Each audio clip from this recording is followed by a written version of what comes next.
জীবনে আমাদের অনেক কিছু পাওয়ার ইচ্ছে থাকলেও অনেক সময় সম্ভব হয় না। সে যাই হোক, অনেক কথা অনেক গল্প হবে আপনাদের সাথে। তার আগে আমার পরিচয় দিই।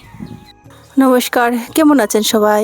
আসাম থেকে আমি সীমা ডিডিএস ব্লগে আপনাদের সবাইকে স্বাগত আর অনেক অনেক ভালোবাসা জানিয়ে আমার আজকের ব্লগটি শুরু করলাম। আমি একজন সাধারণ পরিবারের গ্রামের গৃহবধূ, রোজের কাজ রান্না সবটাই শেয়ার করি ভালোবেসে। যদি ভিডিওটি আপনাদের কাছে ভালো লাগে তাহলে সাবস্ক্রাইব করে আমার পাশে থাকবেন। প্রতিদিনের মতো আজও ভোর 5টার সময় ঘুম থেকে উঠেছি। তার আগে অফ ক্যামেরাতে আমার বাসির সমস্ত কাজ সেরে নিয়েছি। গাছের ফুলগুলো দেখলে আপনারা নিশ্চয়ই বুঝতে পারবেন এখনও ভালো করে পাপড়ি মেলেনি। ঘড়িতে তখন 6:45 বাজে। বাসি কাজ সেরে বাসি নাইটি পাল্টিয়ে গা হাত পা ধুয়ে এই যে আমি ফ্রেশ হওয়ার পর ঠাকুরের জন্য ফুল তুলে নিলাম। তার আগে এই যে সকালবেলা আমি উঠোনটা ঝাড় দিচ্ছি, সেটা অল্প ক্যামেরাবন্দি করেছিলাম, সেটাই শেয়ার করলাম। ভোরবেলা যখন ঘুমটা ভাঙে তখন আর বিছানায় শুয়ে থাকতে একদমই ইচ্ছে করে না। প্রতিদিনের মতো আমার সকালবেলা পাশে বিছানায় কিছু ব্যায়াম আছে, সেটা আমি প্রত্যেক দিন করে তারপর উঠে ঘুম থেকে।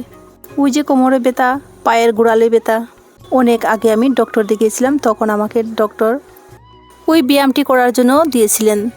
তবে হ্যাঁ, আমি এখন এই মেডিসিন ইউজ করছি না যদিও, তবে ব্যায়ামটি এখন আমি একদমই ছাড়িনি। প্রতিদিন বাসি বিছানায় করে যাচ্ছি, অনেকটা ইমপ্রুভ হয়েছে আগের থেকে।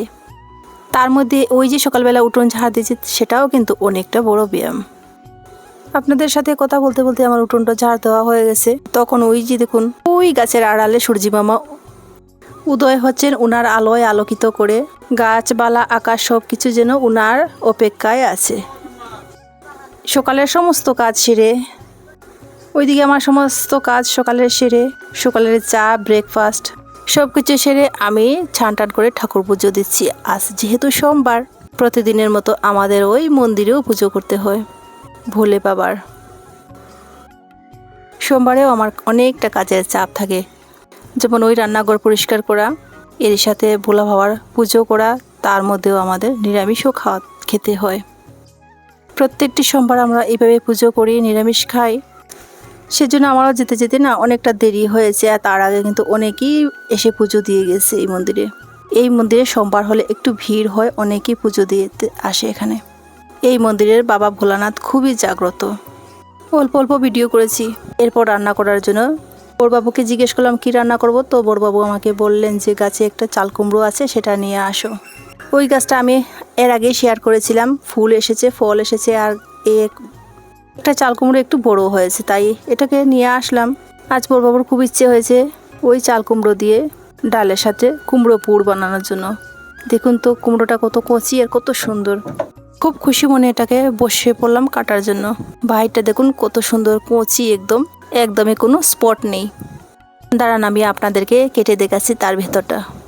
ধৈর্য ধরে যারা এতক্ষণ আমার সাথে আছেন, আপনাদেরকে অসংখ্য ধন্যবাদ আর অনেক অনেক ভালোবাসা।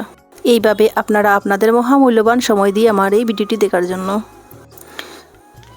একটা মাত্র কুমড়ো ধরেছে তো, সেজন্য খুব যত্ন সহকারে এটাকে কাটছি। দেখুন তো কাটার পর ভেতরটা দেখেই আমি পুরো চমকে গেছিলাম।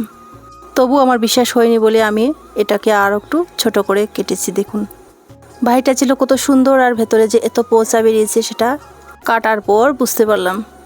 আমাদের জীবনে কখনো কখনো এইভাবে কাউকে বিশ্বাস করে অনেক বড় ধোঁকা খেতে হয়।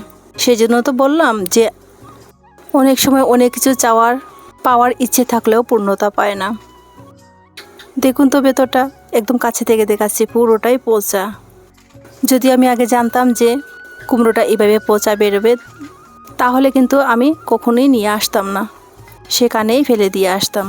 চলুন আমি আপনাদেরকে গাছটা দেখাচ্ছি। দেখুন লাউ গাছের মধ্যে কুমড়ো গাছ উঠেছে, জানেন কত সুন্দর লাউ গাছ হয়েছে। আর এই যে দেখুন কুমড়ো গাছের পাতা অনেক বড় বড়, কত সুন্দর পাতা। আর সেটা তো বুড়ো হয়ে গেছে, তবে ভেতরে অনেক সুন্দর সুন্দর কুমড়ো গাছের ডগা আছে।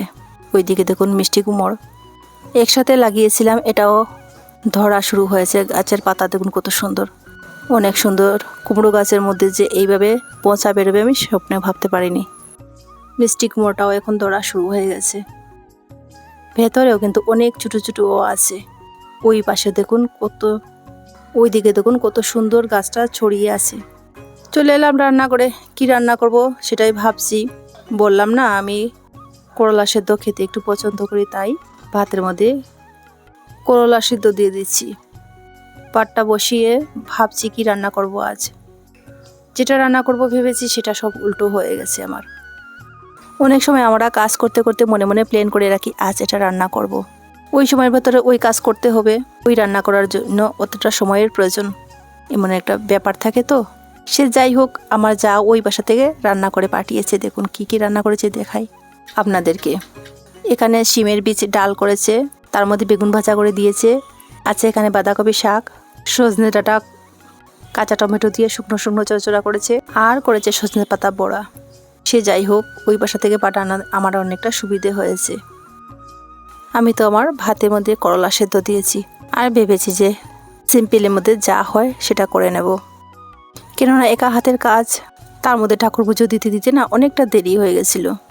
সে যাই হোক, ওইদিকে আবার আমার ছেলে বলছে যে একটু স্যালাড বানানোর জন্য, তাই আমি নিয়ে নিলাম গাজর, টমেটো, বিট আর শসা। সেটাকে ভালো করে ধুয়ে, আর আজ যেহেতু নিরামিষ সে কারণে পেঁয়াজ তো দেবো না, পেঁয়াজ ছাড়াই স্যালাড বানিয়ে নিচ্ছি। তার মধ্যে তো ধনে পাতাও নেই। ছেলেটা নিরামিষ হলে খেতেও চায় না, তবু তো মনে করি অনেক ভালো, আমাদের সাথে মানিয়ে নেয়, একটু হিচকিচ করলেও খেয়ে নেয়। তো বন্ধুরা, আজ এই পর্যন্ত, দেখা হচ্ছে পরবর্তীতে।